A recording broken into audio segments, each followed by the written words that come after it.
All right, welcome in everyone to the deep dive. We're going to be doing something a little different today. Well, not entirely different, but we're going to be exploring, we're going to be deep diving into the world of reading. And we've pulled some really fascinating stuff here that looks at how books can actually reshape our thinking, resonate with us emotionally, and even change the course of history. That's right. So we're hoping to, extract the most insightful nuggets here and kind of figure out why this seemingly simple act, just picking up a book and reading it, why that holds such a significant place in our lives. Yeah, it really is quite something when you stop and think about it. Reading, it's a skill. It's something we develop. And yet, the impact it has ripples out so far and wide, and it touches so much of the human experience. It really does. Yeah. It makes you wonder if there's ever been a book, just one that's really shifted how you've seen the world or maybe even, guided a major decision in your life. Yeah. And what we're going to uncover today is why those experiences aren't just like happy accidents.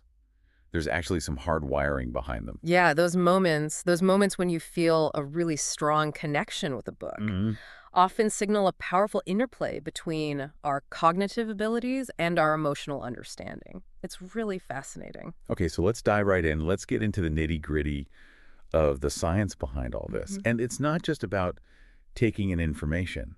It turns out that when we read, this act of reading triggers some pretty significant changes, physical changes in our brains.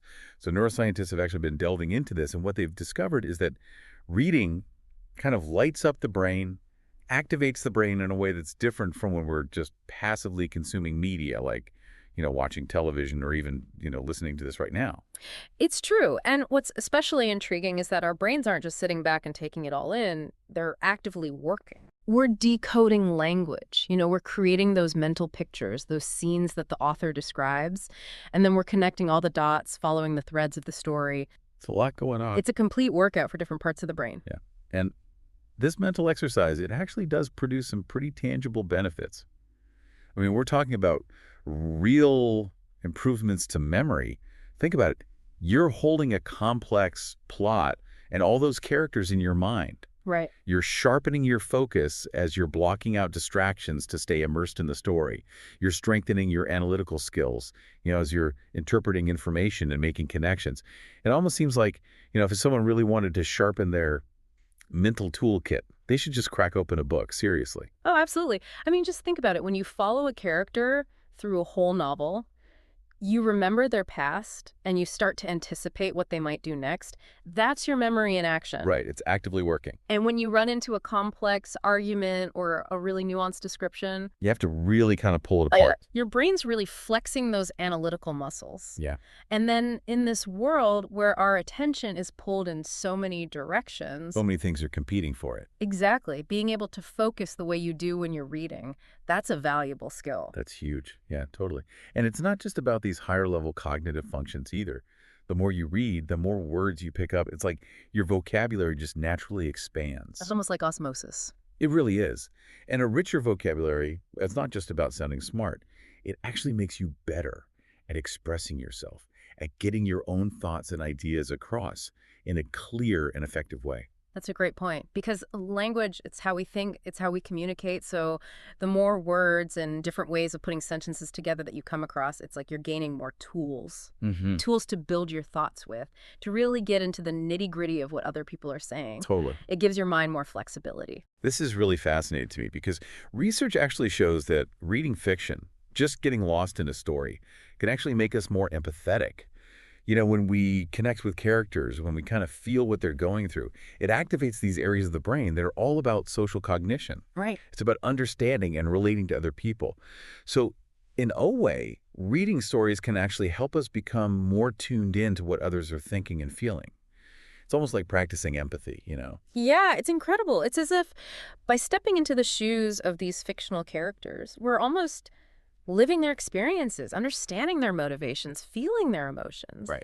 And this can strengthen the connections in the brain, particularly in areas like the default mode network. This network plays a big role in how we process social information. Wow. So it could mean that reading stories can make us better at understanding different points of view in our own lives. That's amazing. Yeah. And the good stuff doesn't stop there. right? Some studies even show a link between reading regularly throughout our lives Mm. and a lower risk of, cognitive decline as we age. So it's not just about being sharp in the here and now. It can be a really important factor in keeping our brains healthy in the long run. Yeah, I mean, when you put all this together, it really elevates reading, doesn't it? It does. It's not just a leisure activity or just about taking in information. It becomes a fundamental way to keep your mind healthy, strong, and engaged throughout your whole life. So we've talked about how books can help us become sharper thinkers and even more empathetic people. Right. But now I want to shift gears a little bit and talk about the emotional power of reading. Because for a lot of people, books are so much more than just intellectual stimulation. Mm-hmm. They're like genuine lifelines, offering comfort, support, especially when things get rough. Yeah, this is where that personal connection to reading really shines through, I think. It's about more than just mental benefits. It's about the solace, the validation that books can offer. That feeling of not being alone in your struggles. Exactly. We hear about this a lot, and there's actually this whole practice called bibliotherapy. Mm. It's basically using books for therapeutic purposes, Right. whether it's a self-help guide that gives you practical tips Mm-hmm. or a memoir where someone shares their experience with something similar to what you're going through. Mm-hmm. It's about seeking guidance, understanding, and that sense of connection. Yeah. And it goes beyond just nonfiction, too. Imagine escaping into a fictional world when you're having a tough time. Yeah, Sometimes just seeing fictional characters work through their own problems, even if they're totally different from yours, can give you a new sense of hope. right. Or maybe help you see things from a new angle. Totally. And there are some incredibly moving stories out there, personal stories of people who found solace in memoirs, reading about someone else's fight with an illness, or feeling understood by a fictional character struggling with grief. It's like finding a kindred spirit, but on the pages of a book. Think about Nelson Mandela. He found so much inspiration and strength in reading while he was in prison. Oh, It yeah. was a way to stay strong, to feel connected to the world. That's a perfect example of how books can do more than just soothe you emotionally. Yeah. They can feed you intellectually, even spiritually when you're going through something really tough. They remind you that you're part of something bigger, something enduring. I'll never forget this one excerpt from Viktor Frankl's Man's Search for Meaning. He was talking about how even in the most horrific circumstances, being able to find meaning, even in suffering, can be a lifeline. Powerful. And his book has provided that lifeline for so many people. And it really shows just how deeply reading can affect us. What's really striking about Frankel's work is that his own experiences, going through unimaginable hardship, they've resonated with people everywhere. Mm-hmm. It speaks to the ability of literature to go beyond just one person's story and tap into some fundamental truths about the human spirit and our search for meaning. So we've seen how books can touch us on a deeply personal level, Yeah. how they can provide emotional support. But now, let's zoom out a bit and look at the impact of books on society as a whole. Okay. It's mind-blowing to think that something as simple as ink on paper can spark real social and political change. Oh, throughout history, books have been powerful catalysts for change. They have this ability to spread new ideas, to challenge the way things are, to inspire people to act together in a way that other forms of communication just can't. Yeah, like think about Harriet Beecher Stowe's Uncle Tom's Cabin. Yeah. That book is widely credited with really getting the anti-slavery movement going in the United States. Right. Or Rachel Carson's Silent Spring, which many people say sparked the modern environmental movement. These weren't just stories. They were narratives that moved people, made them demand change, and they really did make a difference in the world. They completely changed the way people thought about these crucial issues. Amazing. Yeah, these examples are fantastic illustrations of how powerful storytelling can be in influencing public opinion and motivating social action. They painted such vivid pictures of human suffering, of threats to the environment, Mm-hmm. that they connected with readers on an emotional level. They created a sense of empathy, of urgency, and that ultimately led to real, lasting change. And then there's the whole issue of banned books and censorship. It's a bit of a dark side, but it just goes to show how much power people think books have. I mean, if certain ideas are so scary that people in authority trying to stop others from reading them, it tells you something about the potential influence books hold. Exactly. When someone tries to ban or censor a book, what they're really saying, even if it's not out loud, is that this book could challenge the way things are. It could make people think critically. It could spark dissent. It's proof, even though it's a negative one, of how powerful words can be. For sure. But then on the bright side, you've got libraries, these Yes. amazing institutions Yes. that are dedicated to making sure everyone has access to knowledge and to encouraging a love of reading in communities. Libraries are like democratic havens where people can explore all kinds of ideas and perspectives Well, freely. they're essential for an informed and engaged society. Absolutely. They're not just about the books themselves, they're hubs for learning, for conversations, for community building, Right. all vital ingredients for a healthy society. Okay, let's fast forward a little bit to the present day. Hmm. We can't ignore the huge impact that social media and digital platforms have had on how we engage with information, and that includes books. On one hand, we've got potentially shorter attention spans because we're constantly scrolling. Right. But then on the other hand, there's this surprising rise of viral book trends. A book like Atomic Habits just blows up out of nowhere. Right. It's this weird mix of things, and it kind of makes you wonder what role reading plays in our society today. Yeah, the digital age definitely throws up both roadblocks and opportunities for reading. While all that short form content vying for our attention might be a challenge, social media can also connect readers with authors and books they might never have found otherwise. That's true. And the fact that some books go viral shows that people still want to dive deep into something to learn, even in this digital world. So we've explored all these incredible things about reading, but the truth is that a pretty significant chunk of adults say they haven't read a single book in the past year. That's a little concerning. What are we missing out on, both as individuals and as a society? Yeah, with all the cognitive, emotional, and social benefits we've talked about, this decline in reading, it is something to think about. It suggests a disconnect between what we say we value about reading and how many people are actually doing it. One of the biggest culprits seems to be all this digital distraction, what some call scroll culture. Yeah. We're constantly bombarded with information, with entertainment. It's at our fingertips, and it's hard to focus the way you need to for deep reading when there's this never-ending stream of bite-sized content just to swipe away. It's true.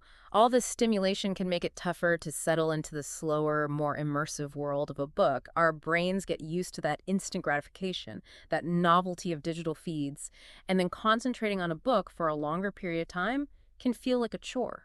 And then there's this common excuse, I just don't have the time. Now, I get it. People have busy lives, but you have to wonder if it's always truly about lack of time or if there's something else going on. Maybe a shift in what we prioritize. It's a good point. Maybe we don't fully realize how much we can gain from reading, how enjoyable it can be. Often, what we see as a lack of time is actually a reflection of what matters most to us. We make time for the things we really value. Right. So not feeling like you have time to read might mean your priorities have shifted, or maybe you haven't fully tapped into the joy and satisfaction that reading can offer. So if we want to reverse this trend, what are some practical ways to fit more reading into our daily routines? One thing people talk about is the 10-page-a-day rule. Oh, yeah. It seems pretty simple, but could it actually help people develop a consistent reading habit? I think so. The beauty of the 10-page-a-day rule is that it's easy to do and it doesn't feel overwhelming. It breaks down the task of reading a whole book into bite-sized pieces, and consistency, that's the key to forming any habit. Right. Reading just 10 pages a day adds up over time without feeling like a burden or a huge commitment all at once. And what about audiobooks? There's always this debate about whether listening to a book really counts as reading. Where do you stand on that? Well, if you think about it from the perspective of how your brain is working, how you're connecting with the story emotionally, audiobooks offer many of the same core benefits as reading a physical book. You're still immersed in a narrative, you're taking in language, you're using your imagination. For people who have busy lives, or maybe they have difficulty seeing, or even if they just prefer learning by listening, audiobooks can be an excellent way to enjoy books. The format is different, but the essential experience is the same. That's a great way to look at it. Focus on the experience, on the engagement.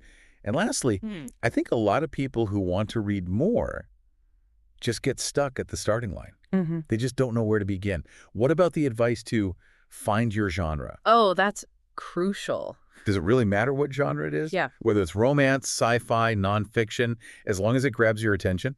Exactly. Yeah. The most important thing is to find books that truly spark your curiosity, that keep you turning the pages. Reading shouldn't feel like homework. Try different things until you discover what clicks with you. Yeah. Once you find the stories or the information that really captures your interest, reading becomes something you look forward to, not a chore. So, to wrap up our deep dive here, I think it's safe to say that reading is so much more than just passing the time. It really is. It's this amazing activity that shapes how we think, makes us more understanding of others, provides comfort and support, and has even changed the world in significant ways. Absolutely. It's a multifaceted activity with effects that are far-reaching and significant, both for individuals and for society as a whole. Before we go, here's something to chew on. Think about the types of stories, the information you choose to read. How might these narratives be shaping the way you see the world, your place in it? Oh, I like that. What kind of worlds are you choosing to explore, and how might that be affecting your personal growth, your perspective? It's something worth considering. It really is. That's a great takeaway for our listeners, encouraging them to be more aware of their reading choices. Thanks for joining us on this deep dive today. Until next time, keep reading, keep questioning, keep growing. Absolutely. We'll see you soon.